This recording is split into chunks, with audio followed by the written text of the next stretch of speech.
It is another beautiful day for Philippine basketball, folks, as we are down to the last regular season day for the Mpbl's 5th season. Ito po ang Maharlika Pilipinas Basketball League, ang liga ng bawat Pilipino, coming to you live from the Marikina Sports Center for the third time this season. And there you see the number 1 seeded team in the South Division, the Bacoor City Strikers. They're going to go up against the Bataan Risers, who in this game might be trying out some more of their key pieces in the season. As you can see in that picture, wala po ang core nila, no? So this might be a great opportunity for the other key players to step up for the Risers against the Strikers. Later on, in our main event, the Quezon Huskers will look to buy a ticket for home court advantage come the playoffs if they defeat the Marikina Shoe Masters. Now, we thank you for joining us. My name is Mix Gomez. Kasama si Coach Mike Perez at si Andrea Endicio. Now, Coach Mike, I'd like to ask you about the Bacoor City Strikers. If you're Bacoor, coming into Marikina today, what should be your mindset? Well, our mindset really is more of preparation, lalo na coming off that last game, coming off a loss. You don't want to get into the playoffs with 2 consecutive losses. You have to be able to avoid that and, be prepared because bakbakan na yan when you get to the playoffs. And speaking of bakbakan, Bacoor will have home court advantage this coming Saturday as they go up against the Iloilo United Royals. Now, let's find out the latest about Bataan courtesy of Andrea Endicio. Glimpse of hope for that playoff spot. Pero ngayon nga, it is final that they are down to their last game. Sabi nga ni Coach Alex Calweng, it would have been a different story if he came early to this Bataan team. Nonetheless, he is still very much happy with his 9 games with his team. At sabi pa nga niya, basketball naman daw isn't just about winning. Do you agree with that, Mix and Coach Mike? Well, certainly that's a big what-if in this season for the Bataan Risers. Remember, he had one of the hottest streaks in the league. At some point, may 6 straight wins itong Bataan Risers. So we can only hope for the best for them today and for the next season as well for the franchise of Bataan. Now, we thank you for joining us live on MPTV Channel 98 on Signal TV and also on our live streams on Facebook and on YouTube. Now, Coach Mike Perez will be breaking down our much-awaited playoff bracket. Coach, ano ang inaabangan natin? Well, I'm sure lahat tayo naabangan na natin itong playoff brackets nito. We see that the North is pretty much done already. It's a done deal. So it's Pampanga, na may Paisiha, Makati, OK Bet, Caloocan, Pasig, San Juan, Pasay, as well as Marikina. That's getting into the top 8 for the playoffs. And, Bataan Risers really just falling because of that loss in their last game. Would have been a golden opportunity today kung nanalo sila at that time to try and clinch number 8. But since that's there, it's another opportunity for them to try and experiment on little things for the team of Bataan. The other end for the South Division, 1, 8, 2, 7, 3, and 6 are all satisfied, of course, and they're all locked in with their playoff positions. As for number 4 and number 5, that will be determined tonight between Quezon and Zamboanga, which team will have home court advantage. Now, let's talk about the previous game of the Bacoor City Strikers. As mentioned by Coach Mike Perez, they're coming off of a heartbreaking loss. Yeah, and itong Bacoor, they've never really lost 2 consecutive games. And so now it's an opportunity for Bataan to give them 2 consecutive losses. We'll see how this goes. They came off a 6-game winning streak also until that Zamboanga loss last game. The game was actually very competitive. Q1, they were up, Zamboanga was up by 1, and then Bacoor eventually tied it in the third quarter, 66-all, but until that run made by Zamboanga to finally finish off that game, 92-81. Kwekete had 14 and 8 in that game, and Chito Jaime had 20 points on a 60% shooting from 3 in that particular match. And as you look at the stats here, kita nyo naman 3-point shooting. Ang taas niyan, 39%, 11 of 28 for Bacoor in that loss. And man, the points in the paint really in favor of Zamboanga in that game. 42 and 24 versus that of 18 and 8 really shows you the dominance in the paint area para dito sa Zamboanga in that game. Well, after all, that was Zamboanga's fight to try to have home court advantage come the playoffs. But then again, they will be watching tonight the Quezon Huskers as they take on the Marikina Shoe Masters. Now, let's talk about the previous game of the Bataan Risers. Another heartbreaker at that. At ito, na-cover mo to, Coach Mike. Ano nangyari? Yeah, sobrang heartbreaker. They were actually very high on hoping to get into that first of 2 wins. Alam, they didn't get it. And so the Bataan Risers bowed out. And, that game against the Cagers featured 6 ties and 11 lead changes with both teams holding on to double digits. Dom Vera was very much sensational in that game. 24 points. Ivesas on 14-14 in that third quarter's run. But Cristorado, RB Bringas, and Jamil Gabawan each scored 11 apiece for Bataan in that losing game against Muntinlupa. And so if you look at the stats, Bataan actually had plus 13 field goal attempts, but percentage is so much better for Muntinlupa at 48%. And the points in the paint, again, it's a minus 18 and a minus 15 points in the paints and bench points para dito sa Bacoor, sa Bataan. Now, this is what puzzles me.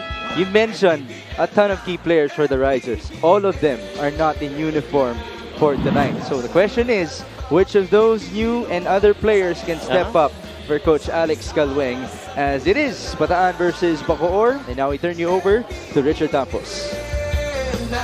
Risers. Let's meet now the starting lineups. First, for Bacoor City Strikers, Philbet.com.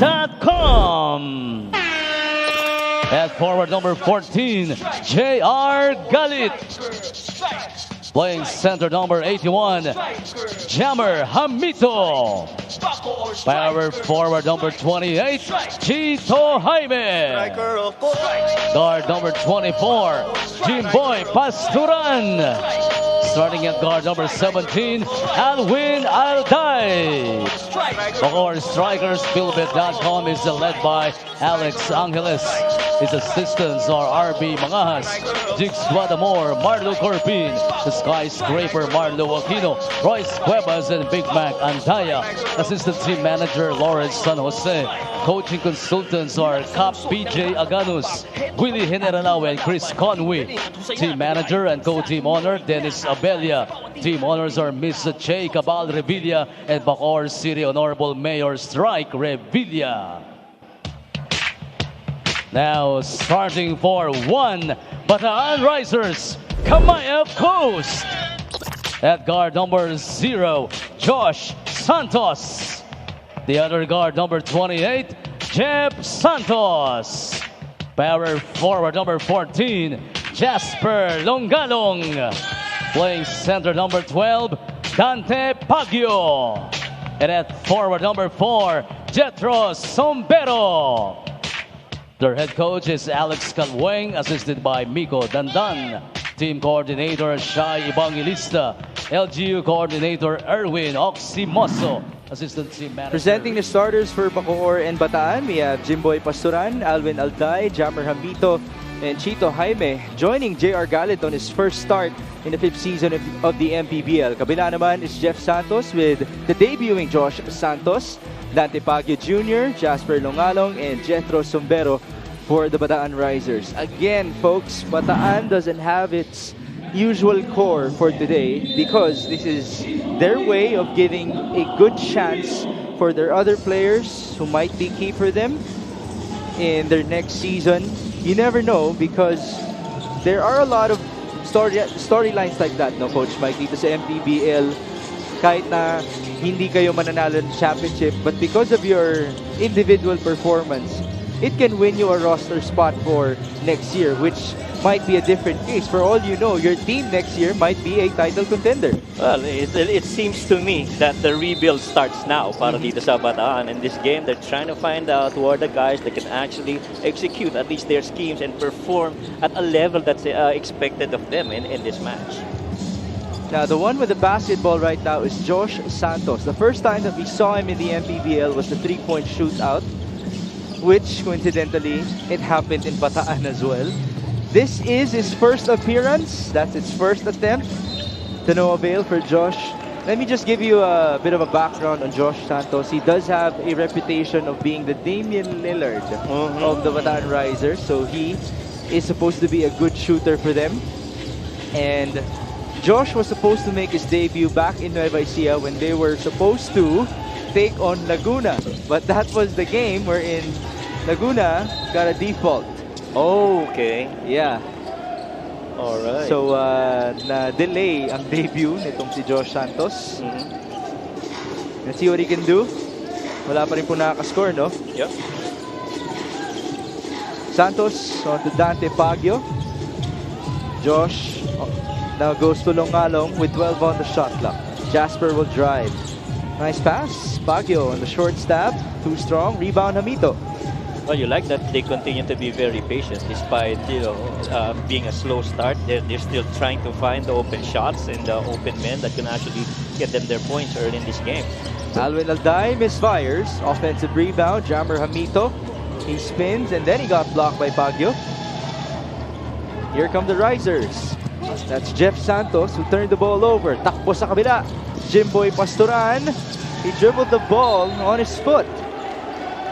Well, I guess isa yan sa mga weapon na gagamitin ng Bacoor strikers heading into the playoffs. I mean, them controlling the rebound and forcing turnovers to be able to push that ball on the other way without that defense being set up by their opponents. Balik tayo sa Bataan. Jeff Santos. His three-pointer is no good. We're still scoreless. 2 minutes gone by in the opening frame. Alvin Alday on to JR Galit. Again, this is his first start in the 5th season of the league. No basket. Takbo ulit sa kabila. Josh Santos. Between the legs pass. Sombero. No good. Oh, both teams starting out really cold. Mukhang hindi sanay yung first game, 6 o'clock eh. Kaya nga eh. Usually dito sa Marikina, mainit yung mga shooters natin at 4 p.m. As Alvin Alday misfires. We've had almost 10 shots attempted already. Josh Santos, finally the first basket coming in for the first time Mpbl player for Bataan. And how poetic is that? The first 3 coming from Josh. And this is his moment, his opportunity to show his stuff for the risers. Told you, Coach Mike, he's the Damian Lillard of Bataan. We gotta see more of that. 3 minutes gone by. Jimboy Pastoran drives. No foul there. Recovery for Hamito, and then he lost the ball. And Jammer Hamito getting involved twice already inside the paint action, but both coming off empty. As we see here, Josh just rising up on that 3-footer right there. Imagine the storyline that could be for Josh Santos. You played your first game, which is Bataan's last game as well of the season. If you have a breakout game here, yes, you will have a small sample size, but who can blame you? Right. This is your only opportunity as you take a look at Coach Alex Calweng. See what happened on the charge. Oh yeah, definitely a charge right there. You gotta allow Alvin Alday some space to catch up on that defense. 6 minutes and 27. Chito Jaime is fouled. So that's 2 free throws for Bataan. Their players on their bench are laughing right now. They're pleading for a basket so they can finally sit down. Nangangawit na sa kakatayo itong strikers. But hopefully Chito Jaime is gonna make them sit down. Alam mo yung sa basketball player, yung hindi kaya tumayo ng tuwid, yung kailangan may side step, parang sumasayaw left and right. Ganun yung nagiging body language nila ngayon. Ayan, medyo kumalma na kahit papaano. The strikers hoping for a Chito Jaime conversion. He just missed his first free throw, by the way. And finally, there it is. Finally, they get to sit. Nakapagpahinga rin. Si Genderman na pag-Gatorade na agad. Napagod na agad. Napagod sa kaka-side to side. 3-1 is our score. Longalong will pull up from the mid-range. That's good. I like how that action came up. Really no dribble at all. Just picking it up and rising immediately coming off that handoff. 5-1. Jammer Hamito to JR Galit. Up top to Chito Jaime. Down low, it's Hamito who scores. Boy, that set's going to be very useful para dito sa Bacoor strikers heading to the playoff. You want to have Jammer Hamito right there on the low block. And you want to get him actions coming off the perimeter before he gets to that spot. No conversion on the other end. Numbers for the white shirts. They go to Alvin Alday. 3-pointer is good. I've said this a lot of times since I've covered the Bacoor. Alvin Alday is going to be a key piece in that playoff run para dito sa strikers. Well, Alvin Alday is after all already a part of our 1,000 points club, so we can't take him for granted. As we take a look at this exceptional pass of the game, brought to you by Boracay de la Ia, the official hotel and resort of the Mpbl. A usual 1-2, power forward to center, Chito Jaime finding Jammer Hamito inside. So now it looks like things have normalized here inside the Marikina Sports Center. The score is 6-5.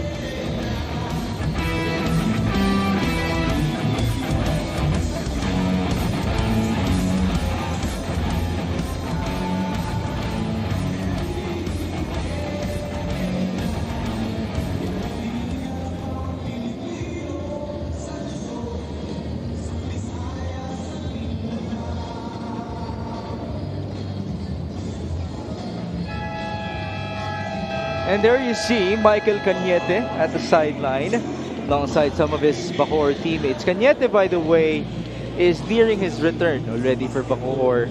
I was able to talk to their management and they said this is just precaution, just to be sure that he won't re-injure himself, because they will definitely need Mike come the playoffs. As you take a look at Sir Buddy Encarnado, that is interesting because Pasig doesn't have a game. And I'm thinking about the teams. They're not even going to face any of the 4 teams that will play today come the playoffs. So, still, it's great to have him at the sideline.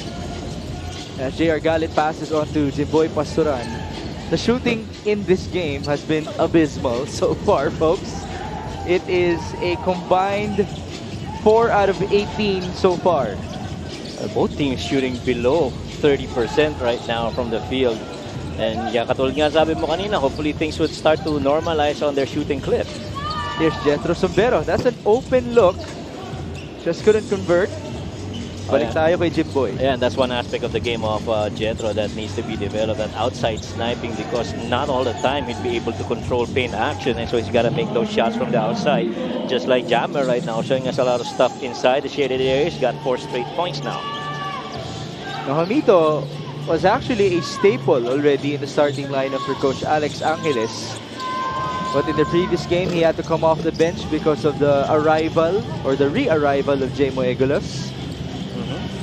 Egulos is at the bench right now. 8-5. Jimboy Pastoran working up top. That's another 3 in and out. 3-point shooting natin combined is 2 out of 11. Ball out of bounds in favor of Bacoor. Yeah, and in that previous game against Zamboanga, that's actually the part of the arsenal of Bacoor strikers that gave them that close game. As you see, Jammer here working inside, just getting that shot going glass. Oh, he talked about the 3-point shooting of Bacoor in their previous outing. Right on cue, Chito Jaime just delivered his first 3-point bomb for this game. He had 6 versus Zamboanga. Boy, those 20 points by Chito Jaime, by the way. Strikers last game. And he made those 20 points at 0 rebounds in that game. So he was very efficient from the outside and no need at all for him to going after those rebounds. Pastoran just scored for Bacoor. 13-5 now. Longalong could not score. Rebound, Jeff Santos. Tough move inside.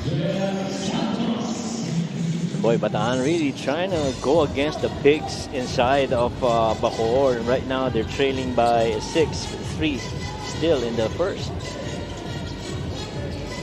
Remember, Bataan actually started a lot better in this game. It's been all Bacoor since they started scoring as Alday continues with a splurge. And so far, Alvin Alday, I think, liking that matchup either on the outside or that dribble penetrate. Just getting these spots. Talk to me about the opportunity as well for the Bacoor strikers in this game, because they're facing the second, third units of Bataan, Coach Mike. Yeah, pagkakataon ito na makapag-experiment din in a way itong Bacoor, because you know it's very important to get everybody warmed up. The more players that you get to expose, it's better for your rotation come the playoffs. As we see Alvin Alday knocking in another 3. That's what, the third 3-pointer of the game for Bacoor. And 8 points down for Alwin in this matchup. Sombero could not score. Rebound Jaime. That's his first rebound in 2 games. Oh, apparently. right, That's what you pointed out, right? Right, didn't have any rebounds in that last game. Pastoran is blocked. Numbers for Bataan. Will this be a dunk? Yes, it is. An easy one for Dante Pagio. He is known for that back in Bataan. Yeah, and get really good lift on that slam too, out in the open floor.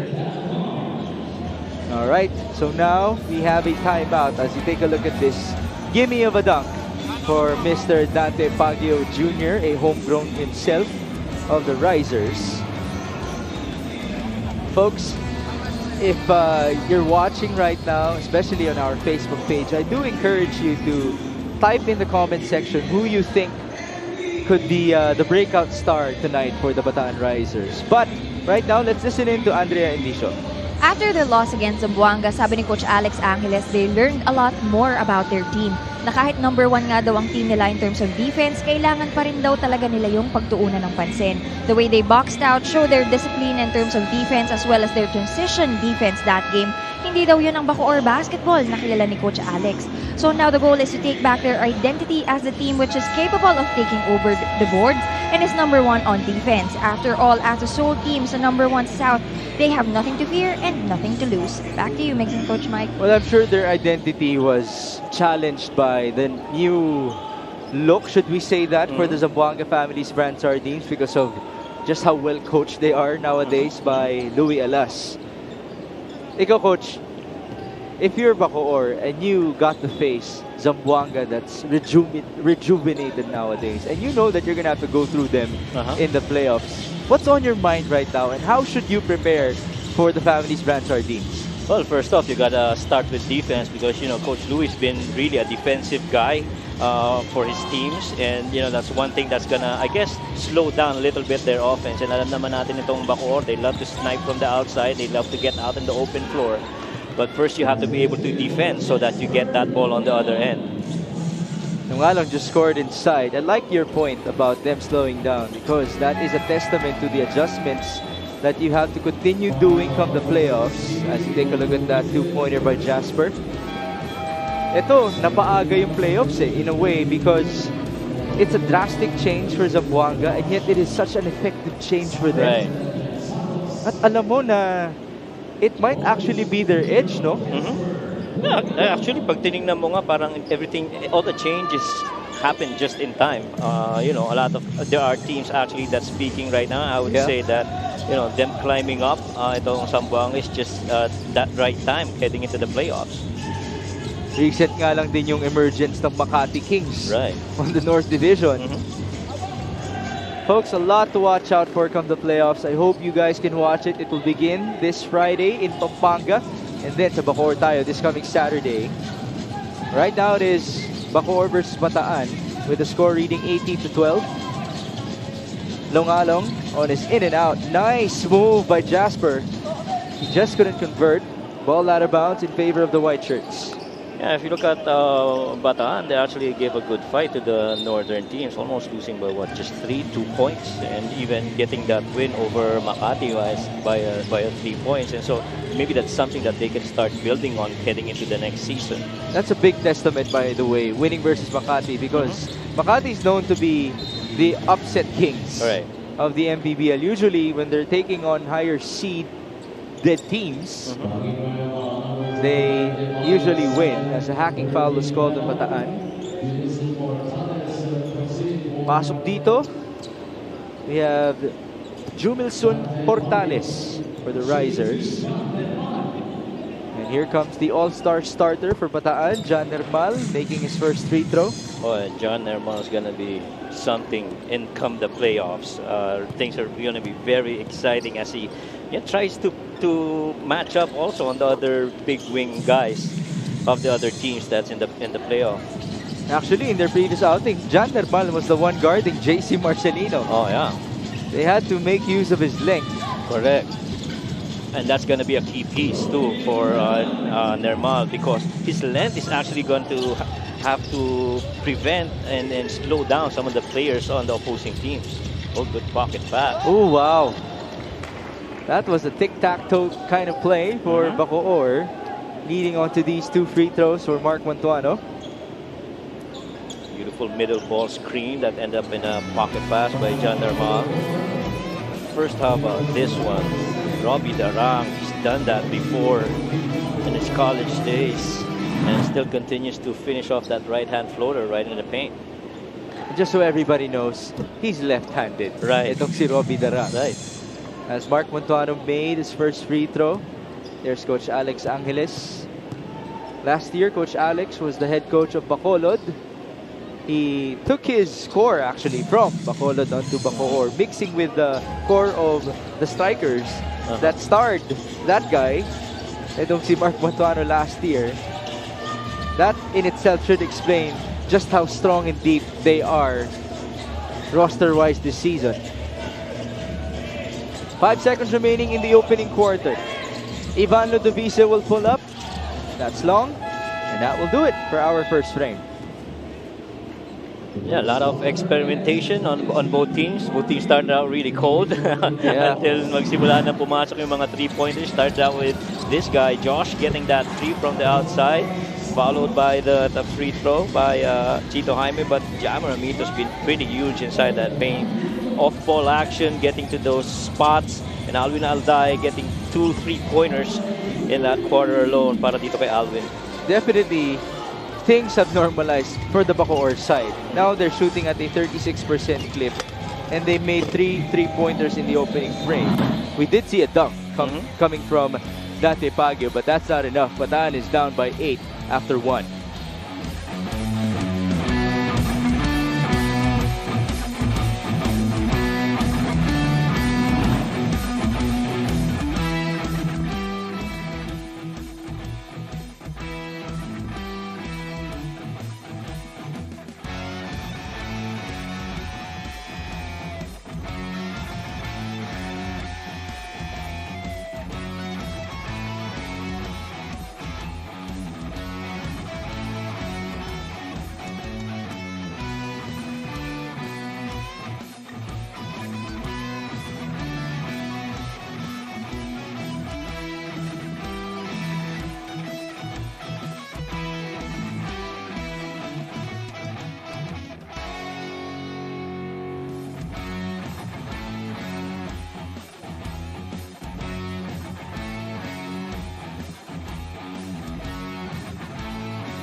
We're back inside the Marikina Sports Center. Again, folks, this is your last regular season day for the Mpbl's 5th season. Our playoffs will begin this coming Friday in Pampanga, and then it will proceed to Bacoor this coming Saturday. But right now, it is Bacoor taking on Bataan. There's a holding foul on Alex Ramos. Yeah, Alex Ramos caught getting sealed by Montuano with that post-up play with Kwekote. Shot is no good for Bacoor. There's Jan Nermal on the turnaround. Yan ang nakakatakot kay Jan Nermal because he's a guy that actually has length and can play out the wing. But once you get off that shot, he's very active crashing those boards just like this one. And the thing is, he's got pretty soft touch as well from that close. Bonus free throw now for Mr. Nermal. He was the top scorer of the Southern Division All-Stars in the first quarter versus the North. He was practically the only guy scoring for them in those moments. That's how far he has grown already here in the Mpbl. As you take a look at our first quarter field goal shooting, believe us folks, it was much worse in the opening minutes. As now Robbie Darang just made a 3-pointer. Yep, and you know, Robbie just going to his waist, shooting from the outside, making baskets on the inside. We want to talk about makes itong Bataan Rises the start of their season. They actually won against Rizal and convincingly over Bacoor by 43 points. Until that game in Nueva Ecija when they started giving them a scare, losing only by 3 points, as we see this 3 here by Robbie Darang. And so it really was, I guess, a strong start for Bataan in this season, but those losses just kept coming in. But they continued to battle naman, even in the middle of the latter part of the eliminations, having won a 6 winning streak, starting with Quezon. They're what, 2 games behind the 8th spot in the North Division. They lost, I would say, like 7 to 8 games that were really close games. So Bataan, for all we know, could have been in the upper seats at this moment. Correct. It's been that unfortunate for them. And obviously, this is a franchise with so much pride already in the Mpbl. They're used to being in the playoffs. That's why for us to witness them in this position, of course, this is an adjustment. But at the same time, you can't help but hope for them. Right. Because of the foundation that they already have, can't expect nothing but the best for them next season. Yeah, so ang dami ng mga losses nila. 3 points down lang eh. Ayun. So very winnable games for Bataan. Mark Montuano just scored inside. Nice pass by Jan Nermal. Portales looking for a teammate. There's Robbie Darang, 14 on the shot clock. I hope you guys are hearing through my microphone the young kid behind me who's screaming defense.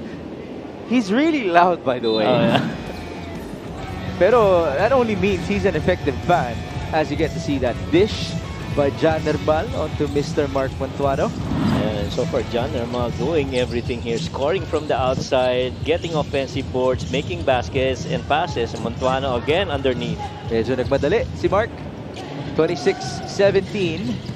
Ron Lastimosa working against Jan Nermal.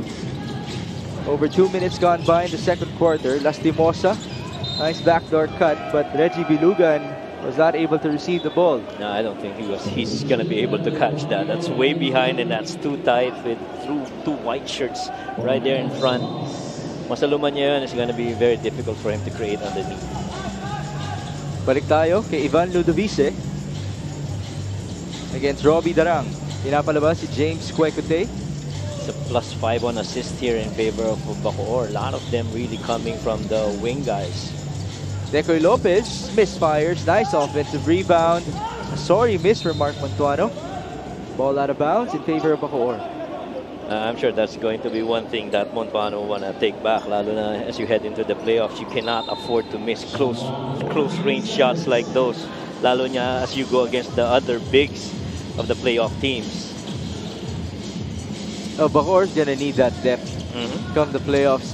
Ibang klase ang bakbakan sa playoffs natin as Decoy Lopez scores inside. He knows about the physicality in the playoffs. Itong si Decoy having played for Zamboanga last year. Yeah. And si Decoy is also going to be a key piece defensively, I guess, for Bacoor. I mean, I'd like to think he's going to be one of those guys that will be assigned to stop men like Rob Celis, who's been just putting a tear in his recent performances. Oh, to stop Rob Celis, you have to be big enough, agile enough, smart enough to put a hand on his face. And that might not even be enough. As we get to see that drop pass by Ivan Ludovice onto Decoy Lopez. Lopez had his moments as well versus Zamboanga. He came at a time wherein Chito Jaime started scoring. Oh, man. Lastimosa, no good. And here comes Ivan. Ludovice saw an opening. Nice steal. Good steal. Here's Josh Santos. 3-on-1. Nice feed onto Baguio, but a sorry miss.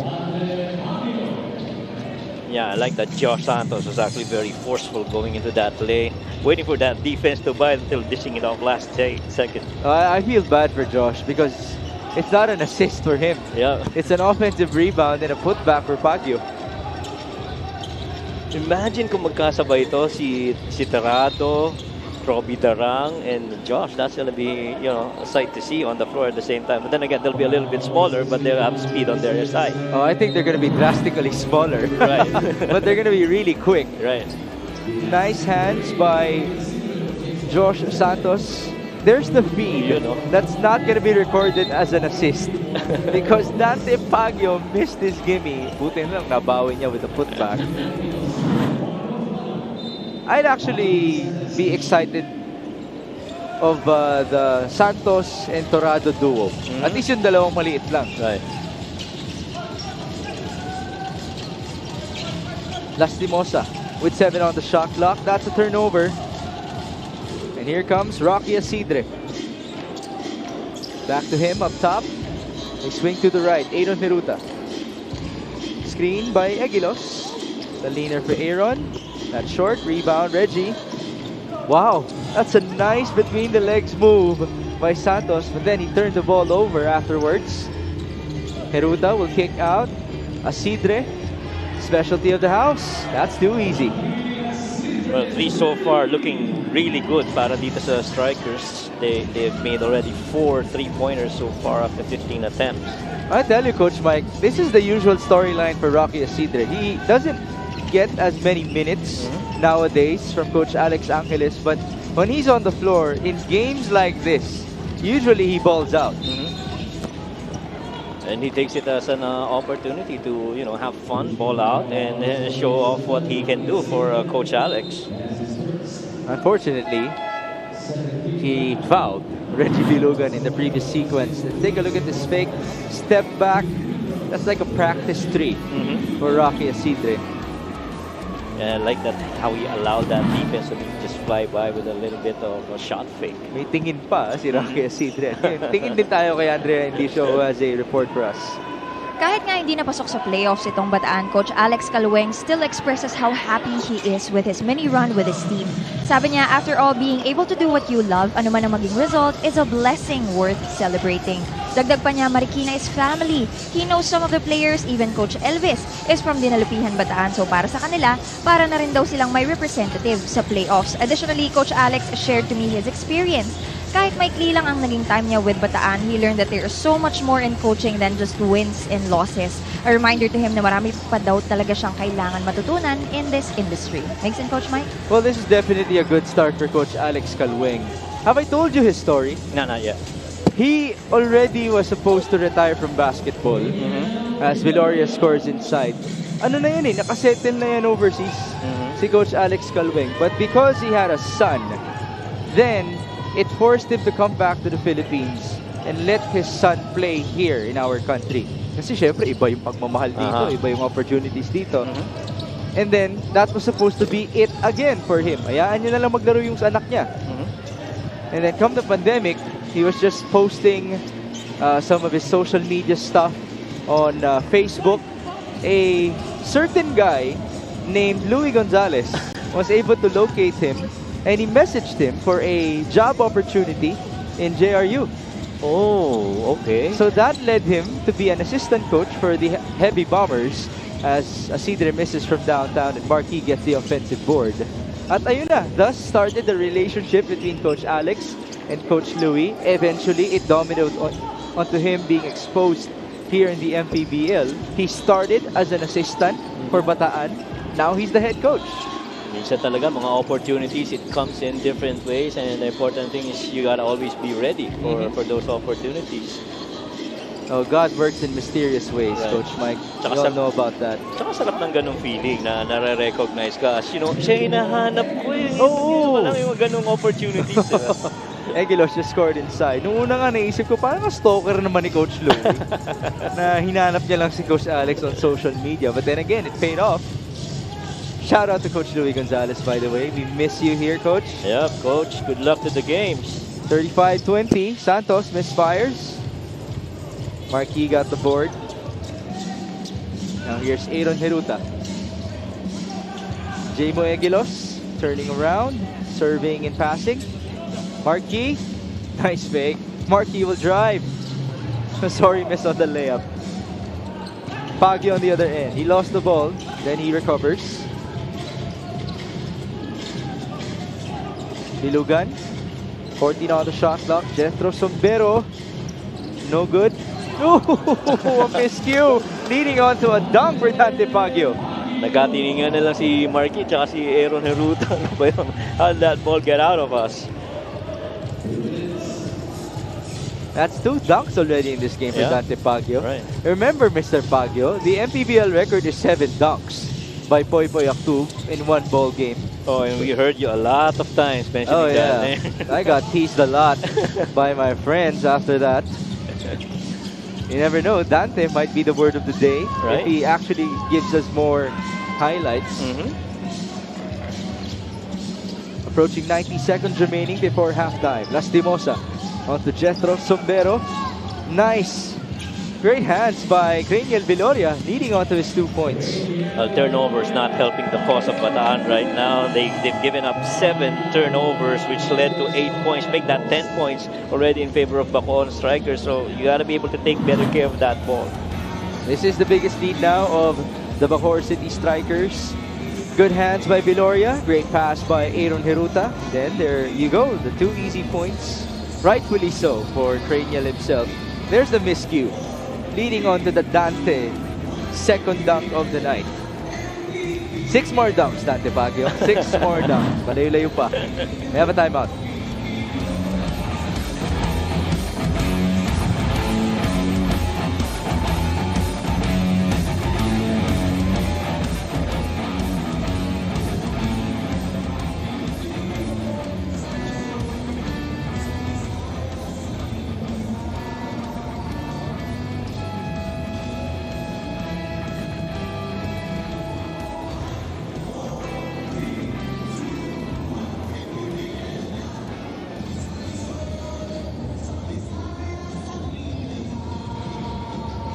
Nagbabalik po ang Maharlika Pilipinas Basketball League, ang liga ng bawat Pilipino.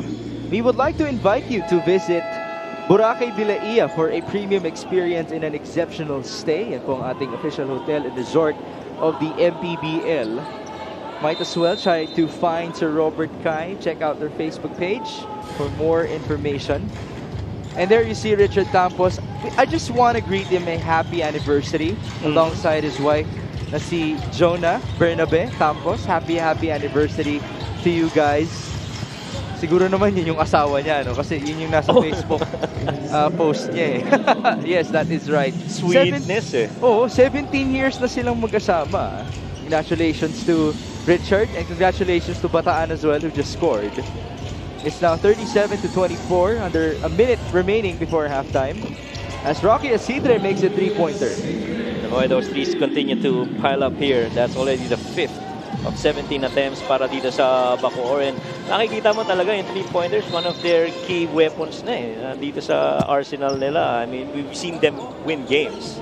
Oh, isa pa, happy anniversary to Richard Campos and not Bugs Obana, but Jonah Campos. Okay. Kanyang wife for 17 years. By the way, those two people that we just showed on camera, those are practically VIPs already in the Mpbl. The amount of work that they have done for the betterment of the league, it's just exceptional. Shout out to them. As Ron Lastimosa just gave us an exceptional three-pointer. I think that's the second already of Ron in this game. Continuing what the other Lastimosa did in the other game. So that was what, in Imus? Carlo Lastimosa. Yeah. Akala ko Jerome Lastimosa. No, si Carlo. Iba yun. 2 seconds remaining before halftime. Viloria did not beat the buzzer. That's it. You gotta stop. Yeah. Okay na. Great job though for Bataan. You can just feel the sense of urgency coming from the risers in this game. This is after all their tryout for a spot next season. Kabila naman for the Bacoor City Strikers, they're looking to bounce back after their Zamboanga loss. And they would want to build some momentum come the playoffs. The score at halftime is 40-27.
Kapag may labay nagkakaisa, Luzon, Visayas, Mindanao, basketball na. Ang bawat labay pinaghahandaan, kaya yumayanig ang bakbakan. Todo suporta ang lahat sa kanya-kanyang kupunan. Basketball na muna tayo, iwasan na ang mga bisyo. Sports ang laging iisipin, sa droga ay huwag paalipin. Buong bansa'y magsama-sama. In 5, 4, 3, 2, 1, MPBL na! MPBL na! Yan ang liga ng bawat Pilipino sa Luzon.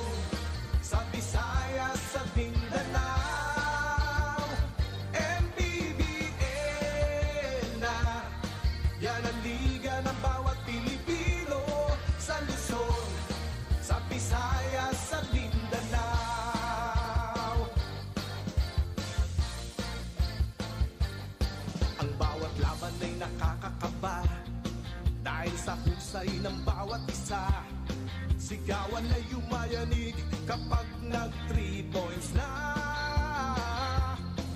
Bawat bayay di patatalo, buong barangay ay suportado. Kahit ano ang mangyari, sama-sama tayo. Basketball na muna tayo, iwasan na ang mga bisyo. Sports ang laging iisipin, sa droga ay huwag paalipin. Buong bansa'y magsama-sama. In 5, 4, 3, 2, 1, MPBL na! MPBL na! Yan ang liga ng bawat Pilipino, sa Luzon, sa Visayas at Mindanao. MPBL na! Yan ang liga ng bawat Pilipino, sa Luzon, sa Visayas at Mindanao. Sa Luzon, sa Visayas at Mindanao. MPBL, Maharlika Pilipinas Basketball League.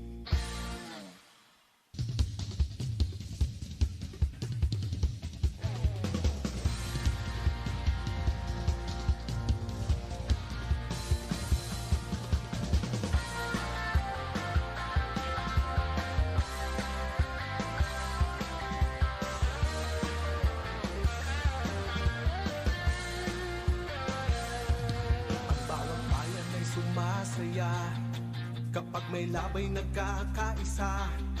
Luzon, Visayas, Mindanao, basketball na.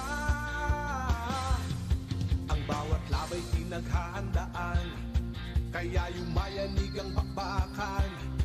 Todo suporta ang lahat sa kanya-kanyang kupunan. Basketball na muna tayo, iwasan na ang mga bisyo. Sports ang laging iisipin, sa droga ay huwag paalipin. Buong bansa'y magsama-sama.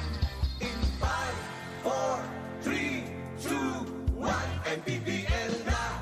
MPBL na! Yan ang liga ng bawat Pilipino, sa Luzon, sa Visayas at Mindanao. MPBL na! Yan ang liga ng bawat Pilipino, sa Luzon, sa Visayas at Mindanao.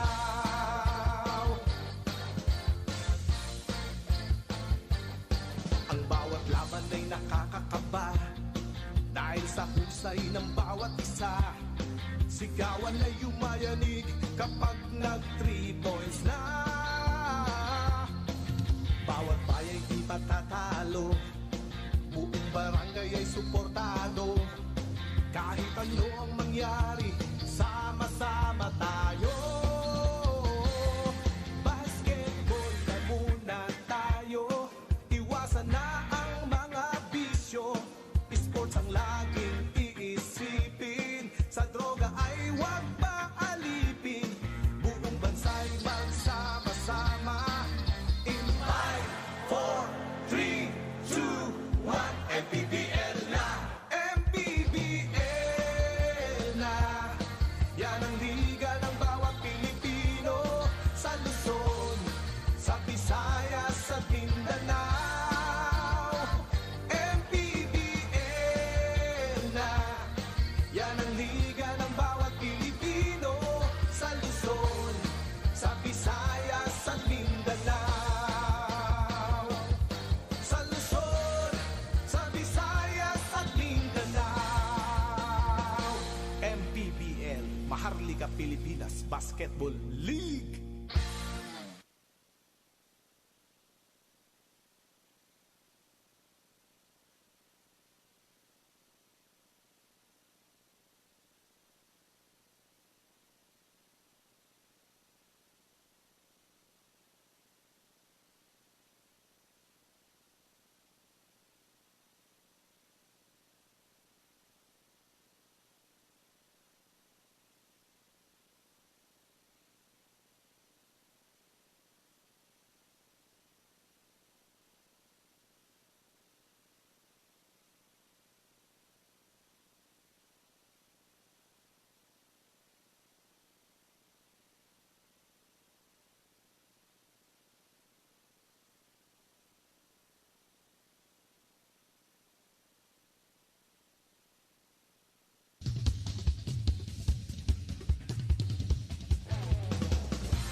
may labay nagkakaisa. Luzon, Visayas, Mindanao, basketball na. Ang bawat labay pinaghahandaan, kaya yumayanig ang bakbakan. Todo suporta ang lahat sa kanya-kanyang kupunan. Basketball na muna tayo, iwasan na ang mga bisyo. Sports ang laging iisipin, sa droga ay huwag paalipin. Buong bansa'y magsama-sama. In 5, 4, 3, 2, 1, MPBL na, MPBL na. Yan ang liga ng bawat Pilipino, sa Luzon, sa Visayas, sa Mindanao. MPBL na. Yan ang liga ng bawat Pilipino, sa Luzon, sa Visayas, sa Mindanao. Ang bawat laban ay nakakakaba, dahil sa husay ng bawat isa. Sigawan ay yumayanig kapag nag 3 points na. Bawat bayay di matatalo, buong barangay ay suportado. Kahit ano ang mangyari, sama-sama tayo.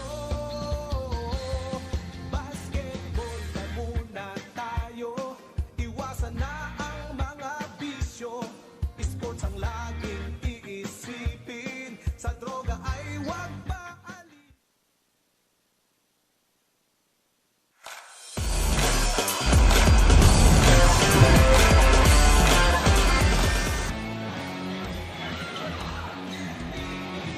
It is halftime here in Marikina for the last regular season day of the MPBL's 5th year. And right now we are featuring Bacoor versus Bataan. I ask you this, Coach Mike, as you break down the numbers to us as well, please answer my question.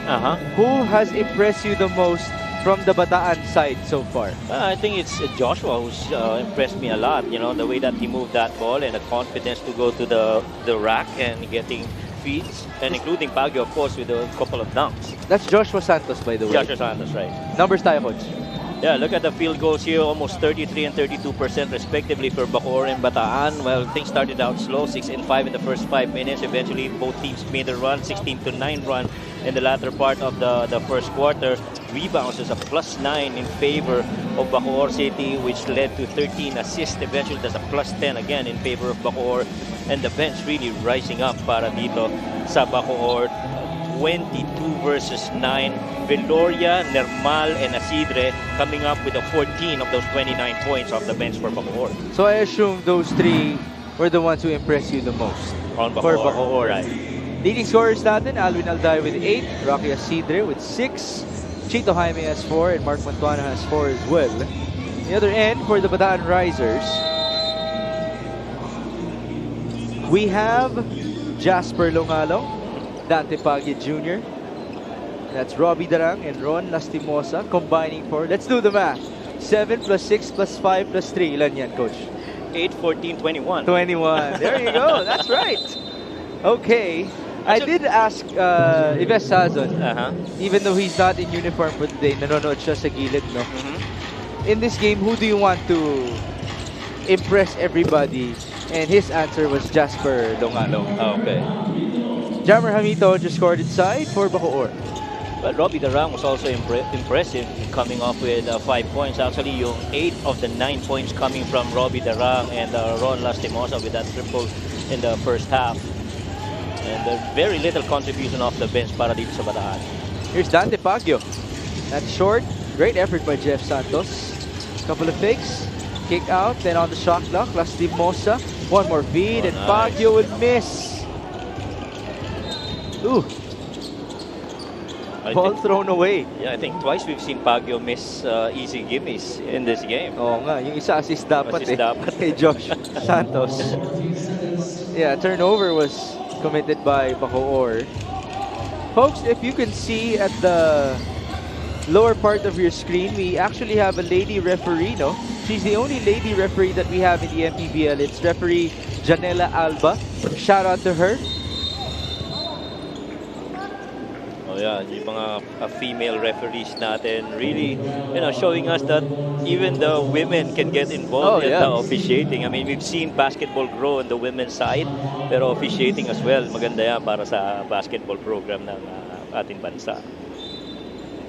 Well, to my knowledge, limited appearances pa lang itong si Janela Alba. Then again, this is her start.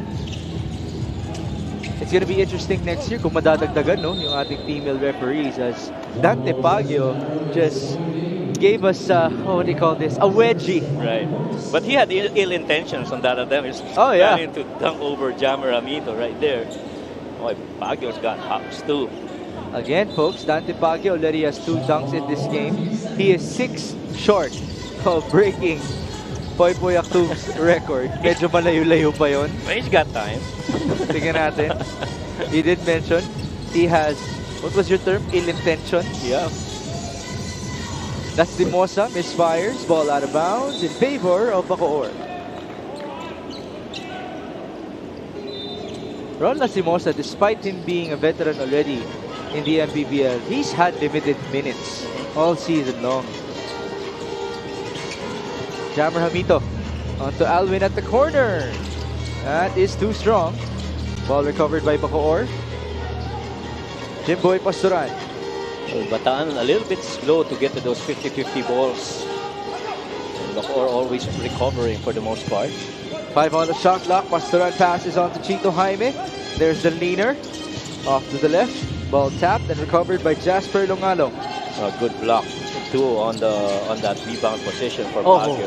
What a crossover. Just couldn't convert was Jasper Longalong. Hindi rin ganun kabilis, no, yung crossover niya. Pero effective. I kinda got a flashback of Kyle Anderson in that move. Oh, yeah. As J.R. Gallet turns around and scores. Minsan wala rin sa bilis, nasa execution, how deceptive that move's gonna be. So, basketball's a game of pace and change of direction too. 44-27. Ron Lastimosa. Driving kick. Baguio. Top of the key. That's a 3. Yan ang kakaiba no? Ang lapit, hindi makashoot ng malayo. 3 diretso. Komportable pa, no?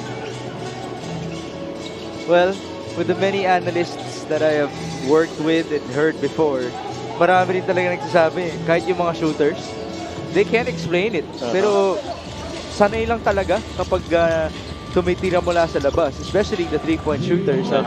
Jimboy Pastoran just scored from the mid-range. And I love guards just like what Jimboy did na, if you don't have that 3-pointer, a little fake and an escape dribble to settle for the perimeter instead of forcing that long 3. Missed by Longalong. Balik tayo kay Jimboy. Pastoran will fire. That's a 3-pointer for the point guard. Talk about mixing it up pagdating sa labas. Kanina, pumeke ng tiro sa 3 when the defense got by him. Settled for that perimeter. Dito naman, that defense went under. So he settled for that 3 up top.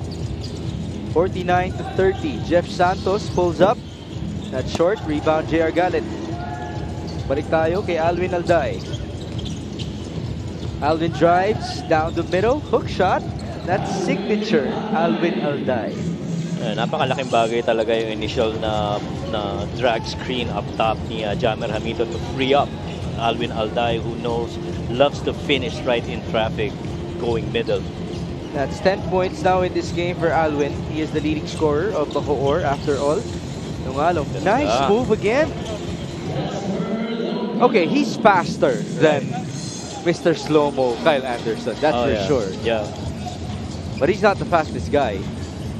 Pero ganda nung finish niya, off leg. Tsaka kita mo yung buong fake niya, yung buong katawan niya. Importante is how you sell that fake. Oh, nice fake too, right there. And that's what J.R. Gallet can do. And what he has been doing for Bacoor in the past couple of years. Such a good hustle player, a role player, sometimes starting, sometimes off the bench. Baguio swings to the corner. That's too strong. from Jeff Santos. There's the bounce. Pasturan, cross scored. Good hands by Jeff. Numbers for Bataan. That's 4 on 2. They kick the ball out. Longalo. His attack is successful. Just goes to show you na maaaring hindi ka ang pinakamabilis, but you have to be one of the smartest guy on the floor to read what the defense gives you. And right there and then, you attack it right back on that long closeout. Correct me if I'm wrong, Coach Mike, but he seems to be getting faster and faster with each move that he shows us. Adrenaline sa mga basket eh. Pwedeng ganun, ginaganahan siya. Ito ginaganahan din si Jimboy Pastoran. He now has 9 points with 2 boards and 2 dimes. Jeff Santos, 12 on the shot clock. Alex Ramos, now that's a slow-looking three-pointer. And you know, he didn't have enough lift, I guess, and power on those legs to be able to make that shot from the outside. He's known for shooting the mid-range, from the mid-range, not from downtown. As we take a look at this drive by Mr. Longalong. Tamang bilis lang mula kay Jasper. Kabila naman. There's the attack by Jimboy Pastoran. You see with these guards, yung fundamentals ng movement talaga. You have to be very mobile inside the court, and once you move, you have to be really stable and good balance din and coordination. Kasi kung na-block off yung point of attack mo, you have to find other ways to score. Three-pointer missed by Dante Baggio, and there's a loose ball foul committed by Jammer Hamito. Hamito, though, is the leading rebounder in this game with 11 so far. Next to him, we have 5 players who have 5 rebounds each. It's Sombero, Baguio, Bilugan, Jaime, and Cuecote. Well, about that 40 rebounds already by Bacoor. That's a plus 14 against Bataan, and plus 10 on assist. Nice move. Robbie Darang this time to the left. 7 points for Robbie. I guess you can argue na si Robbie Darang and even si Terrado is, you know, one shooter away from being able to have brought Bataan to the playoffs. I mean, these guys can create outside, and they just need shooters on the outside that they kick that ball to once they got caught up in the paint. You think they need to add more outside of Dom Vera and Ives Sazon? I think so too. Just one more. Dom and Ives, ano yun eh, palitan lang yun eh, but you need that third guy to be able to rotate with them. Well, James Castro has his moments, but he's more of a penetrator. Right. Robbie Darang actually sometimes is the shooter. Correct. For Bataan. Kaya lang, pag tinignan mo si Robbie, talagang pass first pa rin eh, for the most part eh. Here's Darang. Let's see kung pass first siya. Ayan na nga, right on cue. Lastimosa on to Bilugan. Back to Ron at the corner. Yes, that's a three-pointer.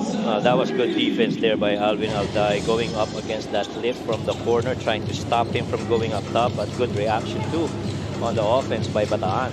55-39 now. Alvin Alday working with Chito Jaime. Alvin drives. Great recognition. This is a sorry miss for Alvin. Takto sa kabila. Almost a backing violation there. Darang drives. Now it's a right-handed layup. Yeah. And twice nakita natin, puminish na ng kanan niya si Robbie Darang, you know, trying to pick up that pace as he went closer to the cup. The lead is 14. Bacoor led as many as 21. Chito Jaime now makes the three-pointer. Actually, scoring-wise, pretty decent ang Bataan against Bacoor in this quarter. They're down only by, what, 3 points in this quarter, 15 versus 12. But it's really that huge deficit that started off in the first quarter that got them in this situation. It's a 5-man sub, a passerelle substitution for Coach Alex Angeles. Jamo Egilos, Marquis, James Cuecote, Jan Herbal, and Ivan Ludovice. I tell you what, Coach Mike, this might be their starting 5 this Saturday. No question about it. I mean, napakalalim rin kasi ng bench nitong Bacoor. No? And Bacoor never lost twice in the eliminations. The only time that they lost twice was when they met consecutively ang Nueva Ecija and Pampanga. And after that, it's been all just one loss and a streak of wins para sa Bacoor. The record for the strikers in the season, is 22 and 5. Kabila naman 13 and 14 for Bataan. They're 2 games shy of making the playoffs. Then again, as mentioned by Andrea, what if nagsimula ng mas maaga si Coach Alex Calway? Yeah. As Kwekotay makes a 3-pointer. Yan ang mga what ifs para dito sa Bataan. But you know, itong Bacoor rin naging, in as much as we saw, you know, upset Kings doon sa Makati. Oh. You know, itong Bacoor din, we covered that game against Batangas. That was pretty huge. Very forceful at sinundan yun ng Quezon game. By the way, that was a nice looking step back 3 from Ron Lastimosa. He was tightly defended, beautifully contested by James Kwekotay, but it wasn't enough. Kwekotay now goes to Marquis. Back to James. He usually wants retribution. Pass to the left. 4 on the shot clock. Mpbl. Ang haba nung side step, no? O yung Pinoy step. Right. Medyo malayo. And speaking of si Kwekotay, I remember in that game against Batangas, everybody was questioning Kwekotay na pag big games, you're not performing. Pero that was that one game that really, you know, got him out in a breakthrough game. And I think he was the best player of that game. That happened in Bacoor, right? In Bacoor, yeah. Well, Bacoor, of course, at home is a different beast. They've Right. only lost twice there to Zamboanga and Caloocan, respectively. Here's Jan Nermal at the stripe. The lead has been restored to 19, just like that.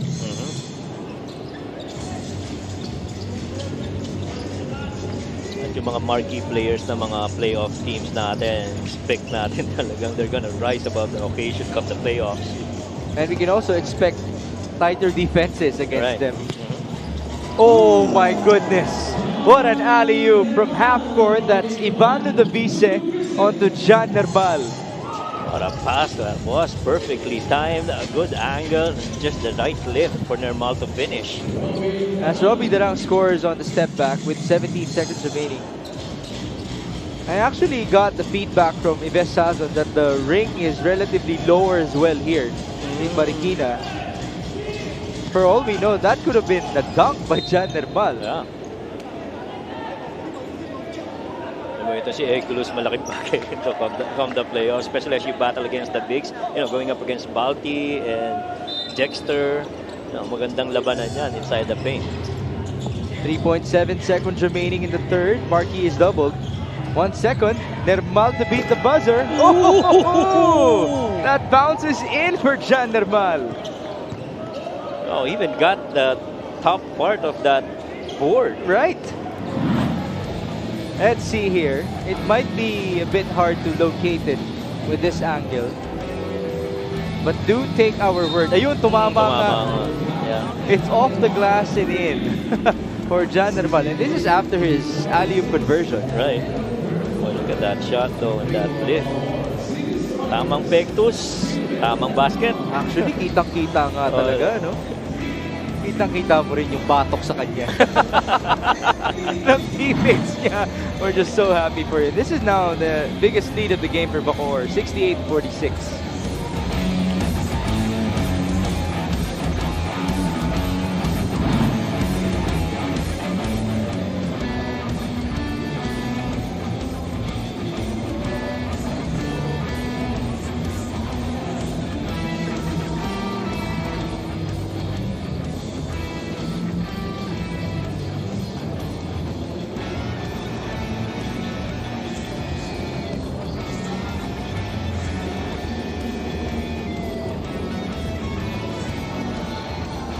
Presenting our Suzuki muscular and sporty fans of the game, just like the Avenis, do more and achieve more with the muscular and sporty scooter from Suzuki.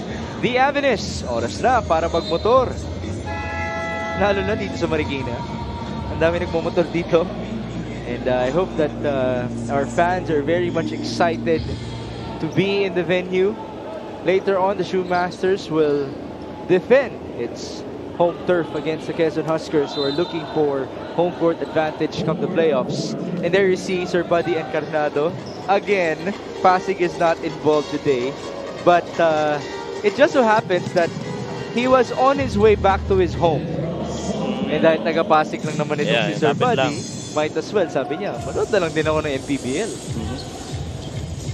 Quarter scoring right here, Lini. Yung first quarter ang nagpadig ng malaking hold para dito sa Bataan. That cold start got them into an 8-point deficit and they've never recovered to this point, 68-46. Well, this is what you have been talking about, the momentum that is Bacoor's goal for them to build in this game. You would want to enter the playoffs with the victory. Kabila naman, itong Bataan Risers. This is the tryout for Josh Santos and company. Oh, nice counter steal by Longalong. That could have been a jam for James Kwekute. Yeah, nag-aantay na siya sa kabila eh. Normal just couldn't get that hook pass. I hope he can get a camera on Kwekute. Nang hinayang talaga siya. Sorry, James. There's Mr. Kwekute. Okay na. Na-let go niya na. Hindi na maganda kay James Kwekute. Mabilis mag-move on. Move on lang. Three-pointer for James. Oh. There you go. Retribution. Yep. You denied me that dunk. I'm gonna give you a 3. James Kwekute is, after all, the leading scorer of Bacoor in the season, averaging close to 12 points per outing. As Josh Santos misfires. Ball rebounded by Dante Baguio. 71-48. Longalong for 3.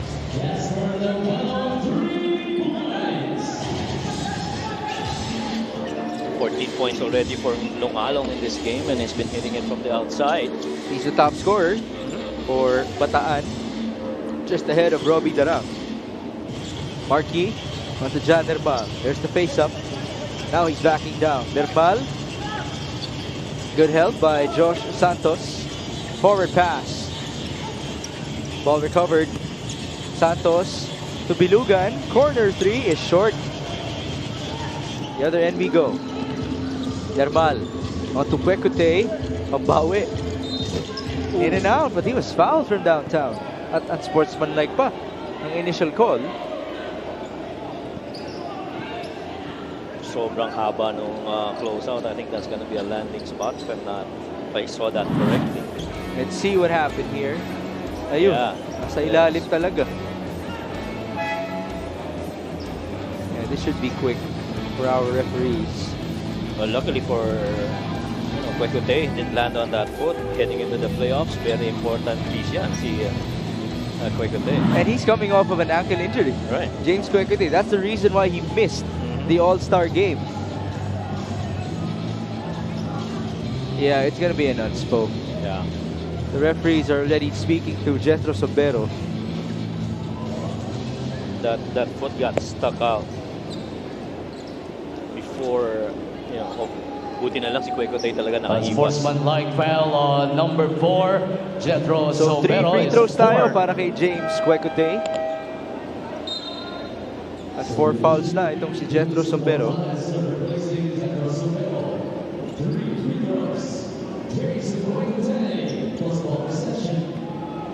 Kwekute has 6 points and 5 boards. Make that 7 markers now for James. Sobrang konti ng free throw taken in this game. That's only the 13th and the 14th free throw so far in this match. Well, that's why it doesn't feel like a long game. Right. I'm actually happy, Coach Mike, that we're not running out of things to talk about here at the sideline. And there you see Coach Alex Angeles getting ready for the playoffs. Again, Pampanga tayo on Friday and Bacoor this coming Saturday. Pampanga, by the way, has a surprise for everybody, folks. So better watch out for that. Jmo Egilos misses inside.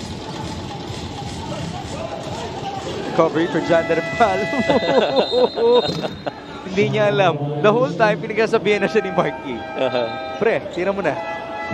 Nakatingin sa'yo naantay kung ano yung surprise ng Pampanga. I can't say it. I can't say it, folks. Not yet. You're gonna have to wait for it this coming Friday. Oh wow, these Friday games are gonna be. Oh yeah, and speaking of Friday games, Sir Buddy Encarnado will be involved this coming Friday. It's Pasig versus Caloocan and then Pampanga versus Marikina inside the Brenzy Giao Convention Center as Longalong scores inside. Si Longalong yung standout sa tryout, no? Pero parang hindi naman niya kailangan yung tryout eh. Well, Jasper did start late in the season. Mhm. And in the MPBL landscape, obviously he's not as established compared to guys like James Castro, Yves Sazon. So this might be his opportunity to start going to that path. I'm looking actually at the North playoff teams. One thing that's interesting for me is tong Makati and San Juan. Boy, Okay. that's a nice matchup right there. Well, first of all, I'd like to say that let's see if Makati will have home court advantage. Yeah, that's one thing. They haven't had home court all season long. Mhm. Ibibigay ba sa San Juan, if ever? Kung ganun, swerte ang San Juan. Right. Kasi kahit na lower seeded team sila, magkakaroon sila ng advantage inside the Philoil Eco Oil Center.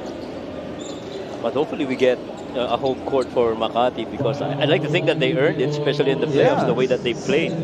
And before, they already had a home court in the Makati Coliseum. But the last time that we were there, it was back in 2019 to 20. Yung season na yun, that's season 3 of the MPBL. As we take a look at Jamil Gabawan and Yves Sazon watching at the sideline, it wasn't their choice, folks, to not play in this game. It was the choice of the management in order to give way to the other players. I did talk to some of them during halftime, and they did say that they're hoping to return next year at the same Bataan core. Right. Ball, or the three-pointer, was missed by Rocky Asidre.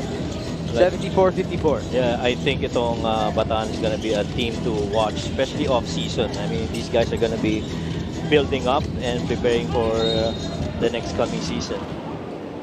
Now you just gave me another piece to watch out for. If they can add another shooter, Right. See again, looking at their schedule and the way that the result of the games were, super close games, winnable for them. Could have been a better record for them. you have a timeout for Coach Alex Angeles and the rest of Bacoor City. The score reads 74-54.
Babalik po ang Maharlika Pilipinas Basketball League, ang liga ng bawat Pilipino, coming to you live from the Marikina Sports Center.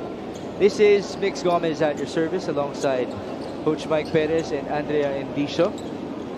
I'm sure a lot of fans inside this venue are already excited to witness the Shootmasters defending their home court later on. This is, after all, only the third time that we're here in this season. And they're going to take on a team that still has some playoff implications involved in that game. Itong Quezon Huskers. Right. And they're looking to get home court advantage over Zamboanga. But then again, those two teams will face each other already for sure. At saka importante ang game na yan for Quezon because heading deeper into the playoffs, that could be one game that they want to look back to in terms of home court advantage. Now, I did talk to a couple of Marikina officials a while ago. I asked them, how serious are you coming into today's matchup? And they said, kilala mo naman si Coach Elvis Tolentino. Oh, man. They're gonna be 100%. If they can play spoilers, why not? Pero mamaya na yan. So ngayon, it's Bacoor playing spoilers to the tryouts of these Bataan Risers. At saka itong similar situation rin itong Bataan with Marikina. You know, a good opportunity to go up against one of the top teams and to see how you fare. And so, as you build for the next season, magandang mag-gauge mo na kung nasaan ka, lalo na you're going up against Quezon Huskers. Lastimosa on to Dante Baggio. Dante will fire. That's in and out. Actually has a pretty decent looking shot from the outside. Dante Baggio, no? Yeah, Dante. His natural position is actually a guard. He just had to transition into being a big for Bataan because of his height. Heruta misfires. Ball went in and out. Now it's recovered by Viloria. The pass was too high, but Mark Montuano was still able to get that rock. 18-55. Jasper Longalong. Good hands by Isidre. Aaron Heruta on the move. Montuano is fouled. Sorry, miss. Kitang-kita mo naman yung gigil, no? Oo. Ni Mark. That's how important that basket could have been for him. Tsaka sa guard rotation to ng Bacoor, I like Aaron having to start at point because he brings a lot of force to the team, and he knows his personnel on the floor each and every time and understanding the different, plays that they have on both ends.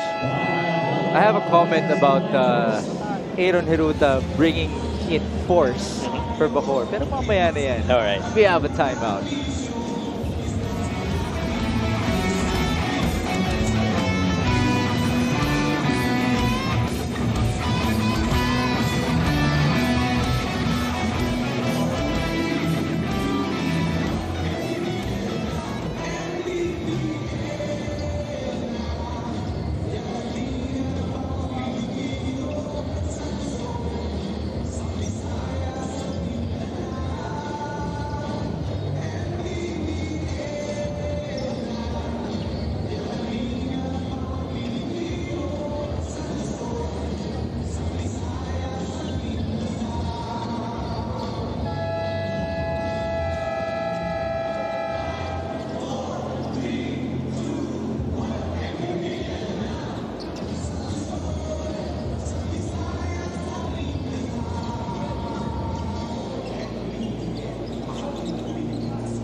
Ayan si R. Casajeros, medyo inaantok. At si Mark Atabay. I'm sure they're looking forward to their game later on against the Quezon Huskers. They would want to play spoilers to that home court advantage chase for Quezon Province. And there you see Coach Alex Angeles looking fresh as always as he watches Mark Montuano shoot free throws. Imagine if you're Marikina, you close out the season with a win over the Quezon Huskers. Man, gandang launching point yun. If you want to build some momentum, especially because they're going up against the #1 team in the league. Right. And again, folks, it's the #1 team in the league with a surprise this coming Friday. So madadagdagan pa itong Pampanga Giant Lanterns. So Marikina just has to get on a roll tonight. Baggio got fouled. I was supposed to say something earlier. The force by Aaron Heruta, as you take a look at the Astro Boy. That is James Castro. Now, speaking of force by Aaron Heruta, kanina nagulat ako nung warm-up. Dumadunk si Aaron Heruta. Yeah, kanina nakita ko. Di ba? He was dunking. And so I asked him, mas mababa rin ba yung ring dito? Sabi niya, hindi, mataas lang ako tumalon. Yes. Condition. Which is, to me, notable because Aaron Heruta has been up and down with his weight, to say no less. Earlier in the season, we were talking about him losing so much weight because of just how much effort that he has had to exert taking care of his new baby. Ever since that, he has gained some muscle. Medyo lumaki siya ulit. That makes me curious as to what is the ideal weight and conditioning for Aaron Heruta because he has to be in tip-top shape come the playoffs. As now he just gave an assist on to Mark Montuano. It has to be a weight that's ideal for him to cover, I guess, 94 feet of the floor. He's playing a point guard. You have to run back and forth. And you have to be very agile, and as you move again, you have to be very stable, and you have to keep that balance, I guess. so that you're able to immediately pick yourself up at tumakbo mabilis offense and defense. Well, they might be facing Zamboanga. Itong sina Aaron Isa Heruta pa and yan. company. Isa pa Which yan. means he's gonna have to chase a Marcelino twin Right. every now and then. Right. Iloilo. Sino ba meron doon? Sino andun? Enzo Navarro? Enzo. Shaq Imperial. And then come the South Finals if they reach it. Baka Jensan, baka Batangas. That's what Nico Ilordin. Pink Masaglang is very quick. Yeah, right. And then you got the likes of what? Mark Cruz. And you always forget about Ping, ano, when you talk about Jensen. Oh, come on, Man. folks. Oh, by the way, folks, the Quezon Huskers, again, later on are coming in with such high aspirations, so watch out for that.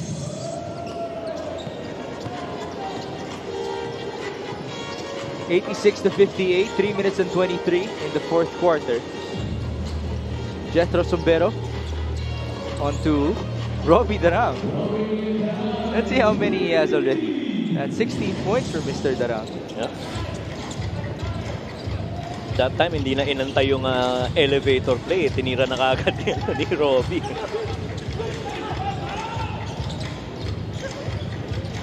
Rocky Acidre. Off of the switch, they go to the right. Mark Montuano. Now on to Craniel Viloria. 2 on the shot clock. 3-pointer for Craniel. Sailed off to the right. 86-61. Ron Lastimosa. There's the pass on to Jeff Santos, who received that ball with a smile.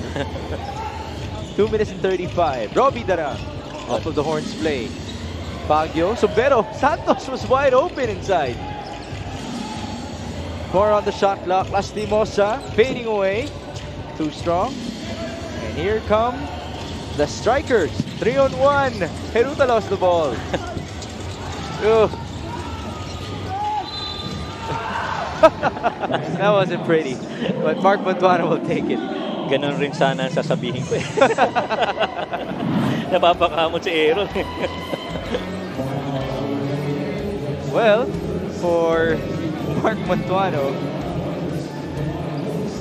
I have to say, I'm really happy for him that he's getting his moments, because he really took the ultimate backseat for Bacoor in the season. Imagine from being an all-star all the way to the third unit for the strikers. That's a long way. But I did talk to him about it, and he said, if that's what it takes for me to get a championship, then I'll take it.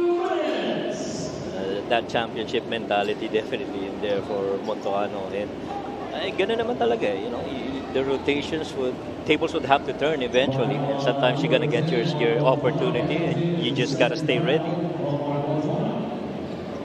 Jethro Sombero is at the stripe. Speaking of Sombero, nakita mo ba yung AI ni Javi? AI.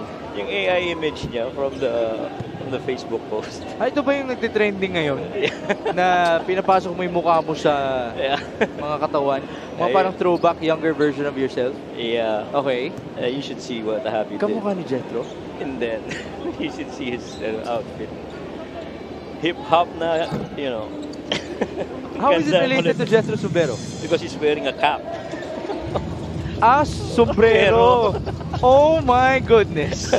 That is our Tito joke of the day. I cannot believe it, Coach Mike. Last mo na yan, ha? Grabe, tagal kong pinrasis yun, oh.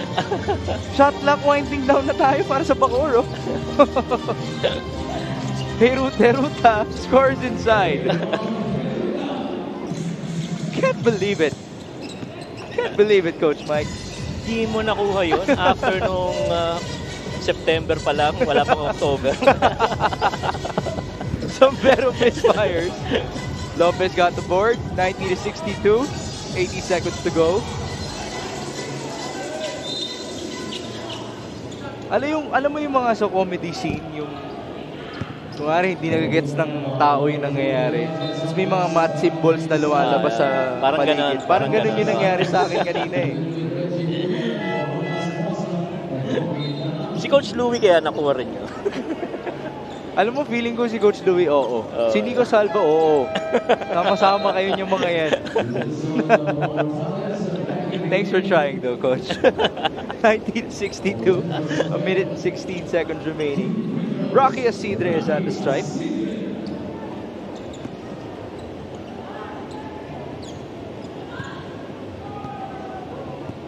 I was actually looking forward to Rocky piling in with more points in this game. Unfortunately, he got stuck to only 6 points. He hasn't scored in the second half. And the first time, how many did he have? The first 6. 6, yeah. That's 6, it. right? That's it. 2 threes. That's his first point here in the third and fourth frames. Yeah, he was part of that 23-point bench point then. 91-62. No basket for Josh Santos. Balik tayo kay Rocky. Horns play. Is this the most common play? Because there's a lot of things that you can do with it. You can come off stagger, you can come off double drag, single drag, side weave. There's a lot you can do about it. Para siyang motion offense na inadapt na ng lahat, no? Yeah. As Baguio misfires. Oh, nice. Put back right there. That's by Jumilson Portales. Getting his minutes here, exposure for Bataan, and of course, a lot of these guys again hoping to be parts there of the risers next year. Bataan, after all, is a program that is built on pride already here in the Mpbl. They reached the playoffs for the past seasons of our league. So at a certain point, they were actually threatening the other teams. They really were. Yeah, really close games, got that win streak.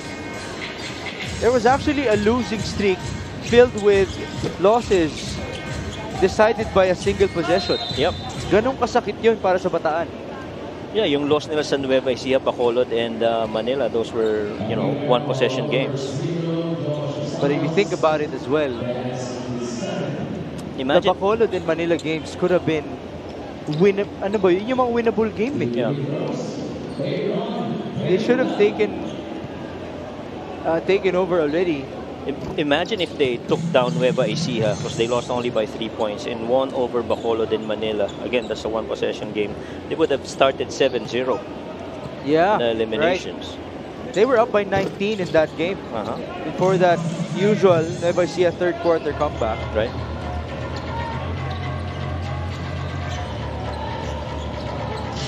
They have 8 seconds to go. That looks to be the final score, folks. No more shot here for the Bataan Risers. All right.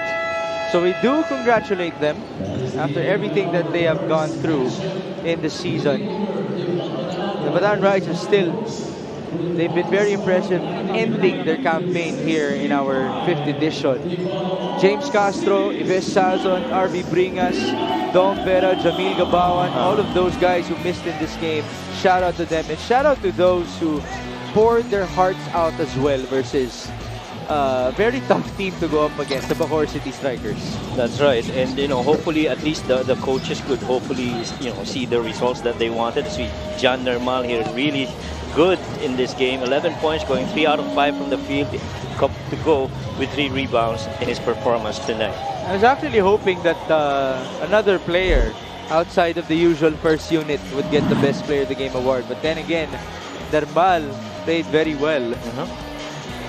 So congratulations to him and the rest of Bacoor, and good luck to them, of course, as they begin their Mpbl 2023 playoffs campaign this coming Saturday inside the Strike Gym. It will be Bacoor taking on Iloilo in the second game this Saturday. That's after Zamboanga versus Quezon. Right. And Quezon will be fighting for home court advantage against the Marikina Shoemasters. Thank you for joining us. For Andrea Indicion, Coach Mike Perez, my name is Mix Gomez. At ito po ang Maharlika Pilipinas Basketball League, ang liga ng bawat Pilipino.